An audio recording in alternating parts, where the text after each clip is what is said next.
Hello guys, good afternoon. So last week dahil nagama iday ko papaya pickle. So man ako mga ingredients. So kamo na lay tan-aw no. Kailaman mo sa mga ingredients nga akong ipang sagol dai. Nya mao na siya. Ako da yung suka is dato puti. Nya white sugar pud akong gigamit para tin-aw siya kay tan-awon. So nagsugod na kog lunod sa ako ang asukar kay nakapabukal naman ko sa akong suka. Niya, sige bukal, sige poglunod sa asukar. So, tingamo no, nga nung wako nagtakos, karon aning gimeasure daan by cup, kung pilay akong isagol nga asukar sa akong suka, o sa ako ang main ingredients.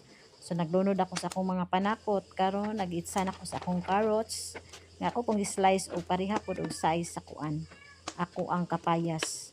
Nga, karaw-karaw dayon, ginagmay para po ma-mix po sila. Nga ako na dayong gilunod ang akong bill paper. So gwapa na sugod siya tan-aw no. Nya karon ay ning bukal naman siya arong dili pod kayo ma-overcook. Ako pagpabukal ako na dayong gilunod ako ang kapayas. Nga kabangaan day ni nga kapayas para gwapa na siya tan orange orange sa pod og gamay. Dili ko to pwedeng hinog na pod kay di na to mabanggod. So gakaraw-karaw ko para ma-mix tanan ang akong ingredients. So naghuwat na lang ko nga maluto. Ako ni siyang hinayan og siga para dili siya ma-overcook kay way lami ang pickles.